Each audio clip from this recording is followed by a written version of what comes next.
ఈ డ్యాడీకి ఒక ముద్దివ్వవా బుజ్జమ్మ అని అమర్ చెప్పటంతో అలాగేనంటూ బుజ్జమ్మ అమర్కి ముద్దు పెడితే అమర్ కూడా పాపని ముద్దులాడుతూ ఉంటాడు.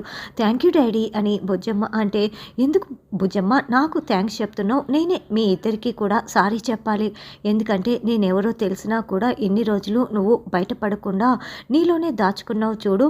మిస్సమ్మ కూడా ఇన్ని రోజులు చాలా బాధపడింది. అందుకే సారీ బాగి అని అమర్ చెప్తాడు. దాంతో బాగి చాలా సంతోషంగా ఆనంద బాష్పాలని కారుస్తూ ఉంటుంది. మీరంతా నా పిల్లలు, మీ అందరికీ అమ్మ మిస్సమ్మ పిల్లలు పార్టీ ఉందని చెప్పాను కదా, వెళ్ళి రెడీ అవ్వండి అని అమర్ చెప్తాడు. అలాగేనంటూ పిల్లలు చాలా సంతోషంగా వెళ్తారు. పార్తూ ఏంటి ఇంకా చూస్తున్నావు, వెళ్ళి రెడీ మనోహరి, వెళ్ళి రెడీ అవ్వు అని అమర్ చెప్పటంతో మనోహరి పార్తూ చెంబా కూడా అక్కడి నుంచి వెళ్తారు. బాగి ఏంటి నువ్వు ఇంకా నిల్చొని ఉన్నావు, వెళ్ళి రెడీ అవ్వు అని అమర్ అంటే బాగి ఏడుస్తూ రాథోడ్ కాస్త మాకు స్పేస్ ఇస్తావా, నేను కాస్త ఆయనతో మాట్లాడాలి అని బాగి అంటే అలాగే మిస్సమ్మా అని రాథోడ్ చాలా సంతోషంగా వెళ్తాడు. ఇప్పుడు నాతో ఏం మాట్లాడాలి బాగి అని అమర్ అనగానే బాగి బొంగమూతి పెట్టేసి ఏడుస్తూ మీకు నా గురించి గుర్తుకు వచ్చినా ఎందుకు దాచిపెట్టారు అని బాగి ఏడుస్తూ నిలదీస్తూ ఉంటుంది. నేనెక్కడ దాచిపెట్టాను చెప్పు, నా బాగి గురించి గుర్తుకు రాగానే నేను నీ భర్తలానే వ్యవహరించాను. ఒక్కసారి ఫ్లాస్కర్స్ గుర్తుకు చేసుకో అని అమర్ చెప్తాడు. బాగి ఆ సంఘటనలన్నీ గుర్తు చేసుకుంటూ ఉంటుంది. బాగి అవన్నీ గుర్తు చేసుకుంటూ మరి మీరు నేను అడిగితే గుర్తుకు రాలేదని చెప్పారు అని బాగి అంటే ఆట పట్టించానా అని అమర్ అంటాడు. లేదు భయపెట్టారు, ఏడిపించారు అని బాగి ఏడుస్తూ ఉంటుంది. సారీ బాగి, నాకు గతం గుర్తుకు ఉన్నప్పుడు నేను మీ అందరినీ చూసుకున్నాను. నాకు గతం గుర్తుకు లేనప్పుడు నువ్వు మా అందరినీ చూసుకున్నావు. నీకు థ్యాంక్స్ అది చెప్పలేను, కానీ ఐ లవ్ యూ అని మాత్రం చెప్పగలను. ఐ లవ్ యూ బాగి అని అమర్ చెప్పగానే బాగి ఒక్కసారిగా అమర్ని హగ్ చేసుకుంటుంది. అమర్ కూడా బాగిని హక్ చేసుకుని ముఖాన్ని 2 చేతులతో పట్టుకొని నుదుటిపై ముద్దు పెడతాడు. బాగి చాలా చాలా సంతోషపడుతూ ఏడుస్తూ ఉంటే ఈ సంతోషాన్ని అంతా కూడా మనం పార్టీలో ఎంజాయ్ చేద్దాం, సరేనా, ఓకే వెళ్ళి రెడీ అవ్వు అని అమర్ అంటాడు. అలాగేనని బాగి వెళ్తుంది. ఏంటి మనోహరి మళ్ళీ ఫోన్ చేశావు అని ప్రచండ అడగటంతో ఈరోజు రాత్రికి నువ్వు డెత్ బెల్స్ మోగించాలి, మేమందరం పార్టీకి వెళ్తున్నాం, నువ్వు అక్కడికి వచ్చి చంపేయాలి అని మనోహరి చెప్తుంది. ఏంటి పొద్దున్న నేను అంత భయపెట్టాను, ఇప్పుడు మళ్ళీ అంతలోకే పార్టీకి వెళ్తున్నారా, ఎక్కడి నుంచి వచ్చింది ఈ ధైర్యం అని ప్రచండ అంటే ఆ ధైర్యం పేరే అమరేంద్ర, అమరేంద్రని నువ్వు చంపాలి అని మనోహరి చెప్తుంది. ఏంటి అమరేంద్రనా అని ప్రచండ అంటే అవును, నువ్వు అక్కడికి వస్తున్నావు, నువ్వు చంపుతున్నావు అని మనోహరి అంటుంది. సరే నేను లోపలికి వచ్చే మార్గం చూడు, నువ్వు చెప్పిన పని పూర్తి చేస్తానని ప్రచండ అంటే నువ్వు మాంత్రికుడివి కదా, ఏదో ఒకటి చేసి నువ్వే లోపలికి వచ్చేసేయి, ఆ మాత్రం చేయలేవా అని మనోహరి అంటే నేను యంత్ర మాంత్రికుడినైనా కూడా నాకంటూ కొన్ని హద్దులు ఉంటాయి, కాబట్టి నువ్వే లోపలికి వచ్చే మార్గం చూపించాలి అని ప్రచండ చెప్పడంతో సరే నేను ఏర్పాటు చేస్తాను అని మనోహరి అంటుంది. సరే శిష్య మనకు పని పడింది, పద వెళ్దాం అని ప్రచండ అంటాడు. ఏంటి మనోహరి ఏం చెప్తున్నావు, అమర్ని చంపటం అని చెప్తున్నావేంటి అని చెంబ నిలదీస్తూ ఉంటుంది. మరి ఏం చేయమంటావు చెంబ, నన్ను పట్టుకున్నానని చెప్పకనే రణవీర్ వైఫ్ అని అన్నీ చెప్పేస్తున్నాడు. నన్ను పట్టుకోవటానికి అమర్ ఎంతో దూరంలో లేడు, అందుకే నేననే దాన్ని లేకపోతే ఇక అమర్ నాకెందుకు చెప్పు అని మనోహరి అంటుంది.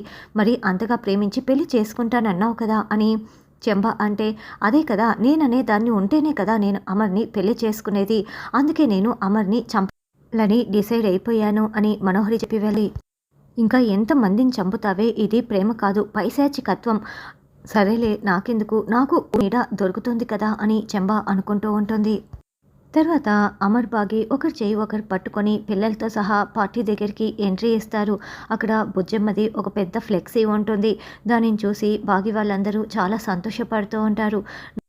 నేను మీతో అమ్మతో ఇలా అక్క అన్నయ్యలతో ఇలా కలిసి రావటం చాలా సంతోషంగా ఉంది నాన్న అని బుజ్జమ్మ అంటే అవును డాడీ, మనం అందరం ఎప్పటికీ ఇలాగే చాలా ఎంజాయ్ చేస్తూ ఉండాలి డాడీ, మాకు కూడా చాలా సంతోషంగా ఉంది అని పిల్లలు కూడా చెప్తూ ఉంటారు. అయ్యో దేవుడా మళ్ళీ ఏ ప్రమాదం ముంచుకు వస్తుందో అని బాగి కంగారు పడుతూ ఉంటుంది. ఏమండి త్వరగా లోపలికి వెళ్దామా అని బాగి అంటే అవును డాడీ అని పిల్లలు అంటారు. మళ్ళీ ఏదైనా ప్రమాదం వస్తుందని భయపడుతున్నారా, మీరు నాతో ఉన్నారన్న సంగతి మర్చిపోవద్దు, నేనుండగా మీకెవరికి ఏమీ కాదు అని అమర్ చెప్తాడు. ముందు పార్థు అంకుల్, మనోహరి ఆంటీ రాగానే మనం లోపలికి వెళ్దాము అని అమర్ చెప్తుంటే అప్పుడే రాథోడ్ వాళ్ళ ఇద్దరిని కూడా అక్కడికి తీసుకొస్తారు. సారీ సార్, ట్రాఫిక్లో కాస్త వెనకబడిపోయాము అని రాథోడ్ చెప్తాడు. ఏమండి, వాళ్ళ జంట చాలా బాగుంది కదండి అని బాగి మెల్లగా చెప్తూ పార్థు గారు మీ జంట చాలా బాగుందని చెప్పడంతో పార్థు మురిసిపోతూ ఉంటాడు. మీ జంటను చూస్తుంటే కన్నుల పండుగగా ఉంది సార్ అని రాథోడ్ అంటే, ఊరుకో రాథోడ్, దిష్టి పెట్టకు అని పార్థు అంటాడు. వీడి సిగ్గు చూస్తుంటే నాకు చచ్చిపోవాలని ఉంది అని మనోహరి మనసులో అనుకుంటూ ఫోన్ రావటంతో మీరు లోపలికి వెళ్ళండి, నేను ఫోన్ మాట్లాడి వస్తానని పక్కకు వెళ్తుంది. మనోహరి, మేము బయటే ఉన్నాము రా అని ప్రచండ ఫోన్ చేయటంతో అలాగేనని మనోహరి వస్తుంది. ఏంటి మీరు ఈ వేషాలతో వచ్చారు? ఇది ఆర్మీ ఆఫీసర్ల ఫంక్షన్. ఇక్కడ మిమ్మల్ని ఈ అవతారాలతో చూస్తే అందరూ గుర్తుపట్టేస్తారు. ముందు వేషాలు మార్చుకొని రండి, సూటు బోటు వేసుకురండి అని మనోహరి చెప్పడంతో ఈ విషయం ముందు చెప్పాలి కదా, ఇప్పటికిప్పుడు అంటే ఎలా మేడం అని శిష్యుడు అంటాడు. నేనున్నాను కదా అని చెప్పి సరే మేము వస్తాము, నువ్వు వెళ్ళు మనోహరి అని ప్రచండ చెప్తాడు. తర్వాత ఆర్మీ ఆఫీసర్ వైఫ్ ఇద్దరు కూడా అక్కడికి వచ్చి హలో బ్రేవ్ గర్ల్ అని బుజ్జమ్మని పొగిడి వాళ్ళని రిసీవ్ చేసుకుని లోపలికి తీసుకువెళ్తారు. బాగి కంగారు పడుతూ ఒక చోట తిరుగుతూ ఉంటే పిల్లలందరూ ఇంకో చోట కూర్చొని రాథోడ్ తీసుకొచ్చిన ఐస్ క్రీమ్లు జ్యూసులు తాగుతూ ఎంజాయ్ చేస్తూ ఉంటారు. తర్వాత ప్రచండ శిష్యుడు ఇద్దరు సూటు బూటు వేసుకొని మనోహరి దగ్గరికి వస్తారు. ఓ, ఈ రూపాల్లో వచ్చారా, చాలా జాగ్రత్త, లోపల సీసీ క్యామ్లు అన్నీ కూడా ఉంటాయని మనోహరి చెప్తే నేను చూసుకుంటానని ప్రచండ చెప్తాడు. పార్థు గారు, నాకు చాలా భయంగా ఉందండి అని బాగి అంటే, నువ్వు భయపడాల్సిన అవసరం లేదు మిస్సమ్మ, ఇంటి దగ్గర ఇద్దరు ఆర్మీ ఆఫీసర్లని కాపలా పెట్టి వచ్చాము, ఇక్కడ కూడా స్ట్రిక్ట్గా సెక్యూరిటీ ఉంది, చూడు అక్కడ ఆర్మీ ఆఫీసర్లు ఎలా రెడీగా ఏం జరగకుండా చూసుకోవటానికి ఉన్నారు, చిన్న చీమ కూడా లోపలికి అడుగు పెట్టదు, మనకు ఎలాంటి ప్రమాదం రాదు అని పార్థు చెప్తుంటే మరి మనోహరి ఫోన్ మాట్లాడి వస్తానని ఇంకా రాలేదేంటి అని బాగి అంటుంది. మనోహరి గురించి నేను చూసుకుంటాను లేండి మిస్సమ్మ, వదిలేయండి అని పార్థు అంటే, మీరు చూసుకోవాలనేదే మా ఆశ అని బాగి చెప్తుంది. మీరు నా గురించి మరీ మోసేస్తున్నారు మిస్సమ్మ అంటూ పార్థు సిగ్గుపడుతూ వెళ్తుంటే అప్పుడే మనోహరి ప్రచండ శిష్యుని ఇద్దరినీ కూడా సెక్యూరిటీని దాటి లోపలికి తీసుకువస్తూ ఉంటుంది. ఏంటి మిస్సమ్మ, పార్థు గారు అలా సిగ్గుపడుతూ వెళ్తున్నారంటూ రాథోడ్ వస్తాడు. ఇదంతా మనోహరి వల్ల వచ్చిన సిగ్గు రాథోడ్ అని బాగి చెప్తే మనోహరి గారికి పార్థు గారు బలవుతారో పార్థు గారికి మనోహరి బలవుతుందో అని రాథోడ్ అంటే, లేదులే, పార్థు గారికి కూడా మనోహరి అంటే చాలా ఇష్టం, కాబట్టి అలాంటి అతను దొరకడం మనోహరి అదృష్టం, రణవీర్లా కాదు కదా ఈ పార్థు అని బాగి చెప్తుంది. మను, ఎవరు వీళ్ళిద్దరూ, ఎందుకు వీళ్ళని లోపలికి తీసుకొస్తున్నావు అని పార్థు ప్రచండని శిష్యుణ్ణి చూపిస్తూ మనోహర్ని నిలదీస్తూ ఉంటాడు. అంటే వీళ్ళు మేజర్ ఆఫీసర్ తరపు వాళ్ళంట, అందుకే లోపలికి తీసుకొస్తున్నాను అని మనోహరి అంటే, లేదు, ఎవరినైనా సరే చెక్ చేయాల్సిందే, ఆఫీసర్స్ వచ్చి చెక్ చేయండి అని పార్థు అంటాడు. లేదు లేదు, అలా చెక్ చేస్తే మేజర్ ఆఫీసరు కొంచెం ఫెయిల్ అవుతారు కదా, చెక్ చేయని అవసరం లేదు, మనం లోపలికి వెళ్దాం అని మనోహరి అంటే, లేదు మనం ఎవరినైనా చెక్ చేయాల్సిందే అని పార్థు అంటాడు. అప్పుడే మనోహరి పార్థు చేయి పట్టుకొని, చూడు నువ్వు నన్ను లోపలికి తీసుకువెళ్ళవా, నువ్వు ఉండగా ఎవరికేం జరుగుతుంది చెప్పు అని చేయి పట్టుకోవడంతో ఇక పార్థు మైమర్చిపోయి రామను అంటూ వాళ్ళని పట్టించుకోకుండా చేయి పట్టుకొని లోపలికి వెళ్తూ ఉంటాడు. అప్పుడే అమర్ చూసేసి, మనోహరికి కూడా పార్థు అంటే ఇష్టంలా ఉంది, పార్థుకి కూడా మరింత ఇష్టంలా ఉంది, బాగి చెప్తే ఏమో అనుకున్నాను, ఈ పార్టీలోనే వీళ్ళిద్దరి గురించి అనౌన్స్ చేయాలి అని అమర్ అనుకుంటూ ఉంటాడు.